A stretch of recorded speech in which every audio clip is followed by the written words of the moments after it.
Hello, welcome to this video. মই ভাবিছো কি ক্লাছ 12 যি ফিজিক্সৰ চিলেবাছ আছে তাৰ ওপৰত এটা চিৰিজ আৰম্ভ কৰাৰ কথা ভাবিছো আৰু মই ট্ৰাই কৰিম কি এটা এটাকে ভিডিঅ' উলিয়াই গৈ থাকো আৰু যদি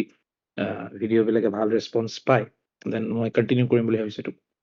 ত' let's start the first chapter of the syllabus is electric charge and field. So the first chapter is electric charge and field. So it was our first chapter. তো এই চ্যাপ্টারটো স্টার্ট করার আগে আমি একদম বেসিক কনসেপ্টৰ পৰা স্টাৰ্ট কৰিলে ভাল হ'ব let us start from electric charge কি ইলেকট্ৰিক চাৰ্জ কি হয় সো ইলেকট্ৰিক চাৰ্জ আৰু তাৰ বেসিক প্ৰপাৰ্টি বিলাকৰ বিষয়ে পঢ়াই হ'ব আমাৰ এই ফাৰ্ষ্ট ভিডিঅ'টোৰ কোড তো মই যদি সোধে হোৱাট ইজ চাৰ্জ সেইটো বুজিবৰ কাৰণে আমি বুজিম যে যিমান বস্তু যিমান পাৰ্টিকলছ যিমান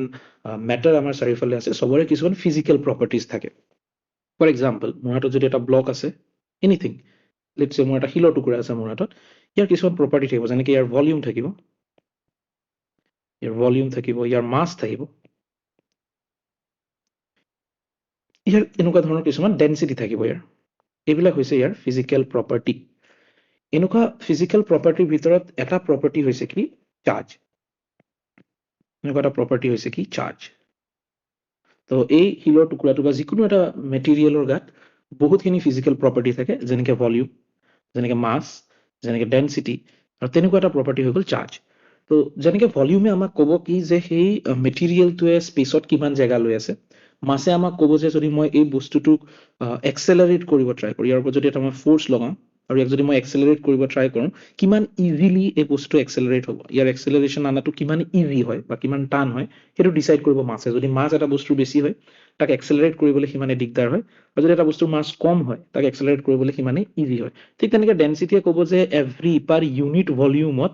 এই মেটাৰটোৱে বা এই মেটেৰিয়েলটোৱে কিমান মাছ ভৰাই ৰাখিছে ডেট ইজ ডেনচিটি তো ফিজিকেল প্ৰপাৰ্টিবিলাকে সেই মেটেৰিয়েলটোৰ বিষয়ে কিবা নহয় কিবা এটা আমাক জনায় ঠিক তেনেকৈ চাৰ্জে আমাক ক'ব কি চাৰ্জে এটা এনেকুৱা প্ৰপাৰ্টিৰ কথা কয় যে যদি এই মেটেৰিয়েলটোৰ গাত চাৰ্জ নামৰ প্ৰপাৰ্টিটো আছে ঠিক আছে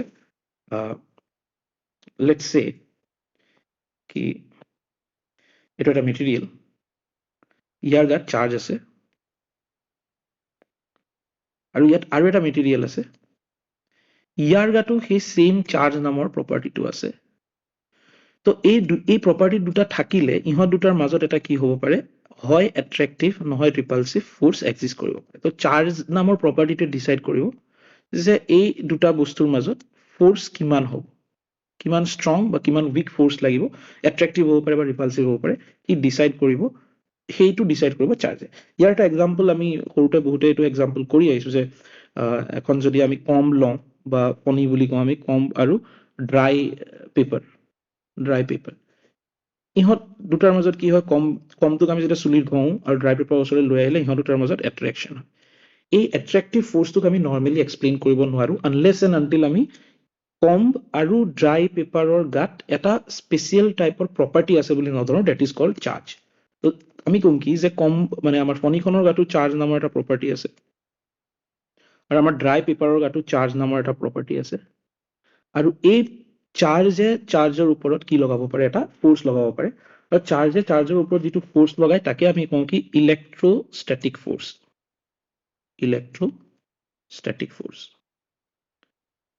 তো আমি এনেকে ক'ব পাৰিম যে চাৰ্জ হৈছে এটা মেটেৰিয়েলৰ গাত থকা প্ৰপাৰ্টি যাৰ কাৰণে সি বেলেগ এটা মেটেৰিয়েলৰ ওপৰত ইলেক্ট্ৰমেগনেটিক বা ইলেক্ট্ৰষ্টেটিক ফ'ৰ্চ এপ্লাই কৰিব পাৰে তো আমি কি ক'ম যে চাৰ্জ ইজ এ প্ৰপাৰ্টি লিখিবলৈ যাওঁ চাৰ্জ is a property এনেকুৱা এটা property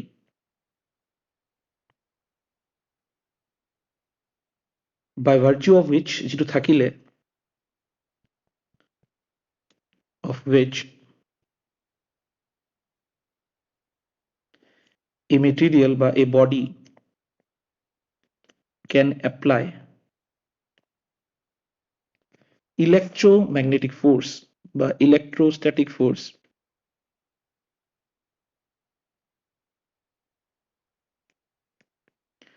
electrostatic force on another object with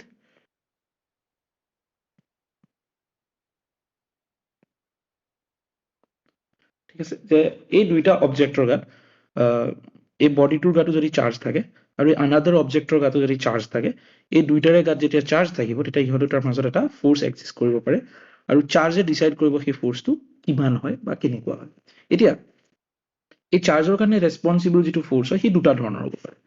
either this force can be attractive এই ফোৰ্সটো attractive হ'ব পাৰে or এই ফোৰ্সটো কি হ'ব পাৰে repulsive হ'ব পাৰে এই ফোৰ্সটো attractive হ'ব পাৰে repulsive হ'ব পাৰে তো দুটা বেলেগ বেলেগ ধৰণৰ ফোৰ্সক এক্সপ্লেইন কৰিবৰ কাৰণে আমাক দুটা বেলেগ বেলেগ ধৰণৰ চাৰ্জৰো দৰকাৰ হ'ব তো চাৰ্জৰ যেটো টাইপ হৈ যাব গতিকে টাইপ অফ চাৰ্জ দুটা টাইপৰ থাকিব দুটা টাইপৰ চাৰ্জ থাকিব এটা হৈ গ'ল পজিটিভ চাৰ্জ এটা হৈ গ'ল নেগেটিভ চাৰ্জ ইয়াক আমি অকনমান মাছৰ ক্ষেত্ৰতো ক'ব পাৰোঁ যে মাছ কি হয় বুলি কওঁতে মই ইয়াত কৈছিলো কি যে মাছ এটা এনেকুৱা প্ৰপাৰ্টি হয় মই ইয়াত কি কৈছিলো যে মাছ এটা এনেকুৱা প্ৰপাৰ্টি হয় যোনে এক্সেলাৰেশ্যনক ডিফাইন কৰে যে এটা বস্তু কিমান সোনকালে এক্সেলাৰেট কৰিব বা কিমান টাইম লাগিব এক্সেলাৰেট হ'বলৈ সেইটো ডিসাইড কৰিব মাছে কিন্তু মাছক আৰু এটা ধৰণে ডিফাইন কৰিব পৰা যায় যে মাছ এটা এনেকুৱা প্ৰপাৰ্টি যোনে ডিসাইড কৰে গ্ৰেভিটেশনাল ফোৰ্স কিমান জোৰত লাগিব পাৰে এটা বস্তুৰ ওপৰত ফৰ এক্সাম্পল মোৰ হাতত যদি দুটা মাছ আছে ইহঁত দুটাৰ মাজত গ্ৰেভিটেশনাল এট্ৰেকশন থাকে মাছ আৰু মাছৰ মাজত কি হয় মধ্যাকৰ্ষণিক বল বা গ্ৰেভিটেশনাল ফোৰ্স লাগে তো এই ফোৰ্সটো কিমান ডাঙৰ হ'ব এই গ্ৰেভিটেশনাল ফোৰ্সটো কিমান ডাঙৰ হ'ব সেইটো ডিসাইড কৰিব মাছে ঠিক আছে তো মাছ ইজ এ প্ৰপাৰ্টি মাছ এনেকুৱা এটা প্ৰপাৰ্টি যোনে ডিসাইড কৰে দুটা বস্তুৰ মাজত গ্ৰেভিটেশনাল ফোৰ্স কিমান ষ্ট্ৰং হ'ব ঠিক তেনেকে চাৰ্জ এটা প্ৰপাৰ্টি যোনে ডিসাইড কৰিব যে দুটা বস্তুৰ মাজত ইলেক্ট্ৰোষ্টেটিক ফোৰ্সটো কিমান ষ্ট্ৰং হ'ব তো মাছৰ পৰা আমি অকনমান বুজিবলৈ সুবিধা হ'ব কি হয় কিন্তু ফৰ্চুনেটলি আমাৰ গ্ৰেভিটেশনাল ফোৰ্স অকল এটা ডাইৰেকশনত হয় গ্ৰেভিটেশনাল ফোৰ্স সদায় কি হয় এট্ৰেক্টিভ হয় গতিকে মাছও এটা টাইপৰে থাকে পজিটিভ মাছ আমি কেতিয়াও কোনা নাই নেগেটিভ মাছৰ কথা তো যেহেতু ফোৰ্স এটা টাইপৰ গ্ৰেভিটেশনাল ফোৰ্স সদায় এট্ৰেক্টিভ হয় তো আমাৰ দুটা বেলেগ বেলেগ মাছৰ দৰকাৰ নাই আমি কম যে মাছ যেতিয়া থাকিব দুটা বস্তুৰ মাজত তেতিয়া সিহঁত নেচাৰেলি ইটো সিটোৰ প্ৰতি এট্ৰেক্টেড হয় আৰু মাছৰ থ্ৰু দি আমি সেই এট্ৰেকশনটো বুজাব পাৰিম যে যিমান বেছি মাছ কিমান বেছি এট্ৰেকশন হাউএভাৰ ইন কেস অফ ইলেক্ট্ৰোষ্টেটিক ফোৰ্স ইয়াত ফোৰ্স দুটা টাইপৰ থাকে কেতিয়াবা কেতিয়াবা বডিৰ মাজৰ ফোৰ্স এট্ৰেক্টিভ হ'ব পাৰে আৰু কেতিয়াবা কেতিয়াবা দুটা বডিৰ মাজৰ ফোৰ্স ৰিপালসিভ হ'ব পাৰে তো এটা ধৰণৰ চাৰ্জেৰে আমি তাক কেতিয়াও এক্সপ্লেইন কৰিব নোৱাৰো আমি কি কম যে চাৰ্জ দুটা টাইপৰ আছে যদি মোৰ হাতত সিমিলাৰ কাইন্ড অফ চাৰ্জেস থাকে সিমিলাৰ কাইন্ড অফ চাৰ্জ যদি মোৰ ওচৰত আছে সিহঁত এট্ৰেক্টিভ হ'ব ইহঁতৰ মাজত ফোৰ্সটো এট্ৰেক্টিভ হ'ব ফোৰ্স ইজ এট্ৰেক্টিভ ঠিক আছে এন্ড যদি অপোজিট কাইন্ড অফ চার্জেস বা অপোজিট যদি চার্জ থাকে then repulsive hobo sorry উল্টাকে কলো this is repulsive and this is attractive উল্টাকে কলো তো যদি similar type of charges থাকে সিহঁতৰ মাজত repulsive force থাকিব for example মোৰ হাতত যদি এটা দুটা পজিটিভ চাৰ্জ আছে this is a body with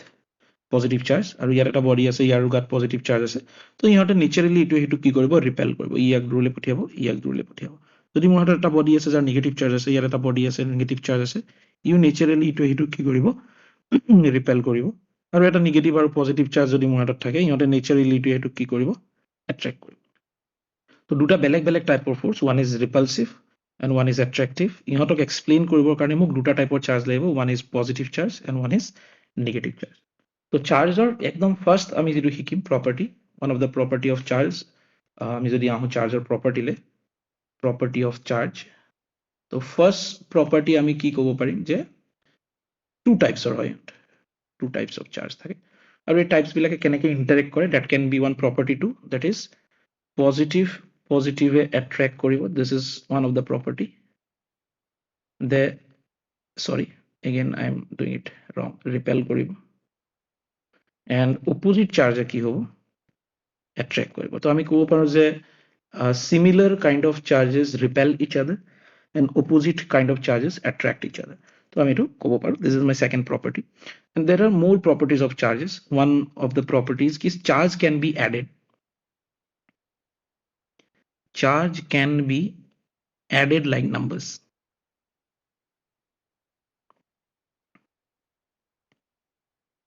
যে আমি চার্জক নাম্বার এড করা ডি এড কৰিব পাৰো ফৰ এক্সাম্পল মোৰ হাতত যদি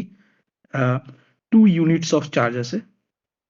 আৰু তাত যদি মই আৰু 2 ইউনিটস অফ চাৰ্জ লগাই দিওঁ ইয়াত নাম্বাৰৰ নিচিনাকে কি হ'ব এড হ'ব মোৰ হাতত আল্টিমেটলি 4 ইউনিট অফ চাৰ্জ থাকিব এইটো ক'বলগীয়া কথা এই কাৰণে যে কিছুমান এনেকুৱা কোৱান্টিটি নথকা নহয় আমাৰ ৰিয়েলিটিত যোনে নাম্বাৰৰ নিচিনাকে এড নহয় আৰু তেনেকুৱা কোৱান্টিটি বিলাকক আমি ভেক্টৰছ বুলি কওঁ ভেক্টৰছ আছে যিবিলাক নাম্বাৰৰ নিচিনাকে এড নহয় ফৰ এক্সাম্পল মোৰ হাতত যদি এটা এইফালে যদি এটা 5 ইউনিটৰ ভেক্টৰ আছে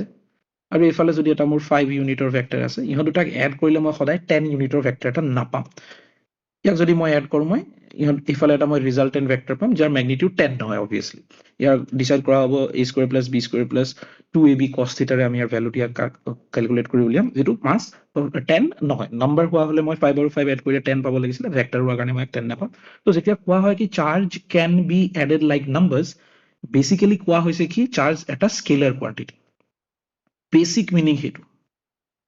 charge is a scalar quantity এক নাম্বাৰৰ নিচিনাকে এড কৰিব পৰা যায় ই ভেক্টৰ এডিশন ফলো নকৰে that is the basic gist of it then next আৰু property আছে মই কিছুমান property এটা ডিসাইড কি নকৰো এক্সপ্লেইন নকৰো তাৰ কাৰণে মই স্পেশাল ভিডিও উলিয়াম যেনেকৈ quantization of charge বুলি এটা property আছে এটো কাৰণে মই স্পেশাল ভিডিও উলিয়াম then fourth property আছে কি conservation of charge তো charge neither be created nor be destroyed এটা সিস্টেম এটা যদি আইসোলেটেড সিস্টেম লওঁ মই আইসোলেটেড মানে য'ত মাসু ট্রান্সফার হ'ব নোৱাৰে চাৰ্জো ট্ৰান্সফাৰ হ'ব নোৱাৰে তেনেকুৱা এটা সিস্টেম যদি মই লওঁ তাত চাৰ্জৰ ভ্যালু সদায় সেম থাকিব লাগে লেটস সে মই এটা যদি কমপ্লিটলি আইসোলেটেড বক্সত 2 ইউনিট অফ চাৰ্জ লৈছো মই তেলকে চাৰ্জৰ ইউনিটৰ কথা কোৱা নাই সেইকাৰণে মই বাৰে বাৰে চাৰ্জৰ ইউনিটৰ জেগাত 2 ইউনিট কৈ আছো মই যিয়ে নকৰো কিয় আল্টিমেটলি ইয়াত সদায় 2 ইউনিট অফ চাৰ্জে থাকিব ইয়াৰ ভ্যালুটো চেঞ্জ নহয় that is the basic meaning of conservation of charge then এটা আছে quantization of charge ইয়াৰ ওপৰত মই এটা এক্সট্ৰা ভিডিও বনাম তো ইয়াক মই বেছি ডিটেইলছত এতিয়া নকওঁ quantization of charge ইয়াৰ ওপৰত মই এক্সট্ৰা ভিডিও এটা বনাই দিম কমপ্লিট ইয়াক বুজিবৰ কাৰণে অকমান বহুত ইন্টাৰেষ্টিং কনসেপ্ট হয় তো ইয়াক বুজিবৰ কাৰণে আমি এক্সট্ৰা ভিডিও এটা বনাম then one more is there it is a non relative quantity ঠিক আছে unlike mass it is non relative ইয়াকো মই যেতিয়া মই quantization বুজাম তেতিয়া মই ইয়াক বুজাই দিম তো নেক্সট ভিডিওত আমি দুটা বস্তু বুজিম যে what is quantization of charge and what do we mean by charge being non relative তো যদি ভিডিওটো ভাল লাগিলে চাৰ্জৰ বিষয়ে যদি আমাৰ কনসেপ্ট অকমান ক্লিয়াৰ হৈছে then please like this video and subscribe to my channel আৰু আপোনালোকৰ পৰা যদি মই সহাৰি পাওঁ then I will come up with one more video soon thank you